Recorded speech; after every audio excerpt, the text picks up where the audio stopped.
Hello friends, welcome to youtube.com oblique Dr. Vet channel. I am Dr. P.R. Patel, Professor and Head Veterinary Medicine.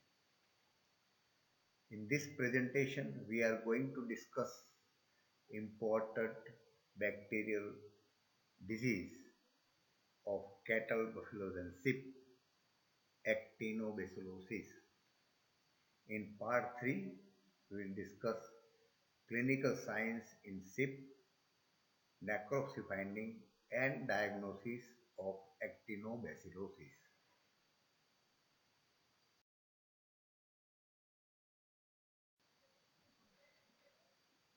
Friends, in the previous presentation, we have already seen the clinical signs in cattle and buffalo. In this presentation, we will see clinical signs in sheep. In cattle and buffaloes, mostly tongue is involved, but in sheep, generally tongue is not affected, not involved. Mostly clinicians find cutaneous lesions and infection of the lymph node. In the cutaneous lesions, the cutaneous or the skin fold of the lower jaw, face, nose, extending up to the sternum is affected, and so the head is enlarged because of the edema and inflammation. So it is called as big head. Common infection of the lymph node. Lymph node enlarges, there is abscess formation, abscess ripen, abscess rupture, discharging the yellowish green pus containing sulfur granules through one or more openings. Here the sulfur granules are comparatively smaller than the sulfur granules of the actinomycosis.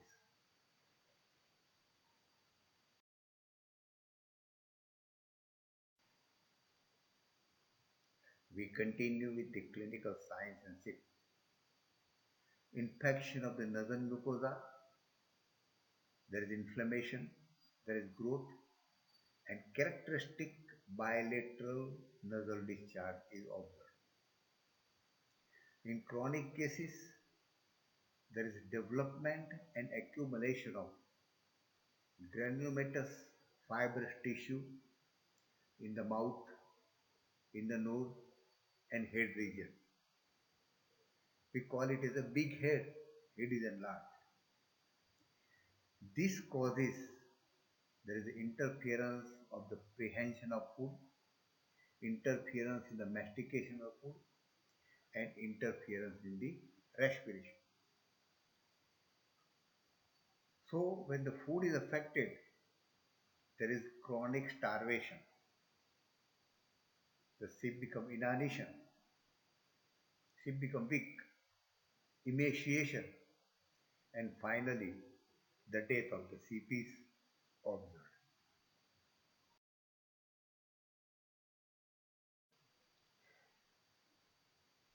Friends, we discuss necropsy finding in cattle and buffaloes and sheep. In cattle and buffaloes, mostly tongue is involved. In sheep, usually tongue is not involved. The tongue is hard by proliferation of fibrous tissue or granulation tissue. So we call it as a wooden tongue or timber tongue. Granulomatous abscesses in various parts of the body, especially head and neck region, is common in tongue, submandibular lymph node, parotid gland, muzzle, lip, and cervical tissue. There are lesions of the affected soft tissues also. There is a formation of granulous tissue. Everywhere there is abscesses in the lymph node as well as subcutaneous tissue, and these lymph nodes contain pus. That is the characteristic of this disease.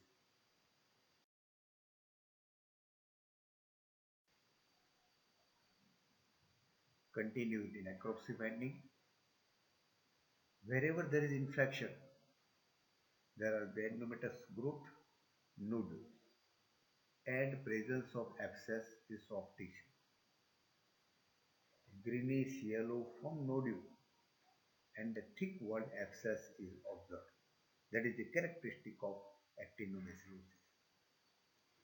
Abscesses are filled with thick casein like yellowish caseous purulent masses, that is pus, and pus contain granules.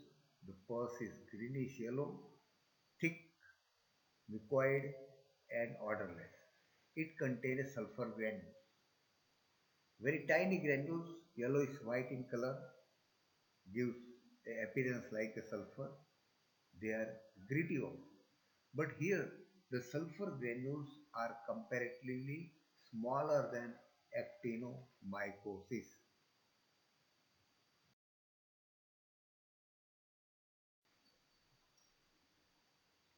We continue the necropsy findings. Characteristic of the pus is sulfur granules. These granules are observed mostly in the central portion of the nodule. Pus contains a minute form yellowish white gritty sand-like granules.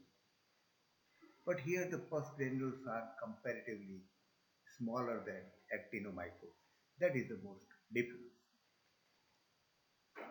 Abscesses are observed in the lymph nodes. The lymph nodes are enlarged with a granulomatous tumor. Lymph node contains pus and sulfur granules. And on ripening, these abscesses discharge the pus outside. Nodular lesions are also observed in many other tissues. Abscess in liver, abscess in lung, and other organs are also involved.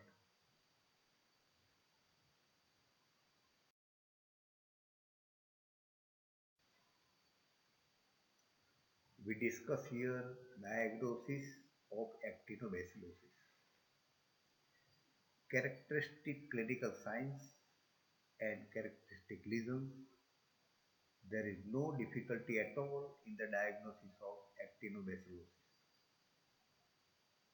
Actinobacillosis mostly involve tongue in cattle and buffaloes. In sheep, generally tongue is not involved. Actinobacillosis involve the soft structures of the head and neck. Head is enlarged, called big head. There are granulomatous lesions wherever there is infection. Abscesses in the subcutaneous tissue is also characteristic, and abscesses in the lymph node is also a characteristic. Stained pus smear examination under the microscope gives gram-negative cocobacilli. In actinomycosis, they are gram-positive cocobacilli. In actinobacillosis, gram-negative cocobacilli.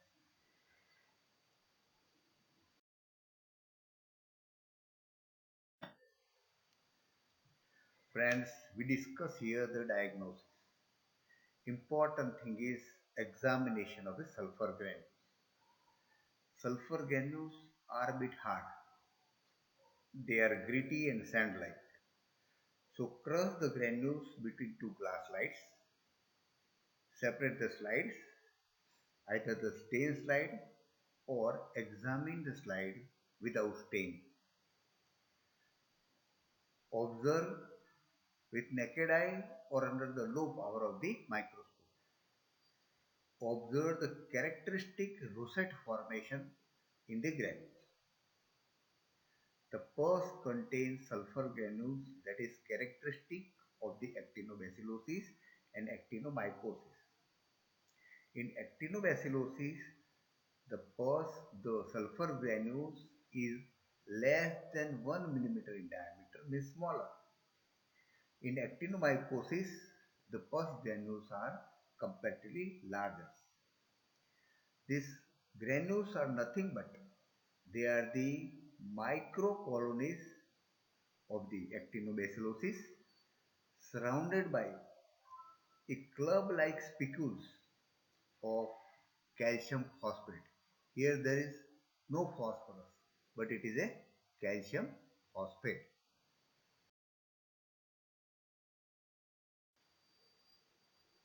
Friends, here we have discussed important information on clinical findings in SIP,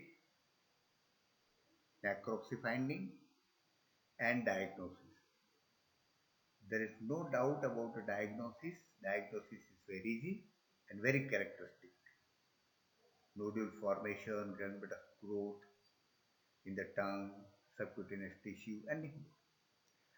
Share this information to veterinary friends. To promote the channel, requested to subscribe the channel and observe the slides on and often to get the knowledge. Thank you very much for observing this video. Thanks.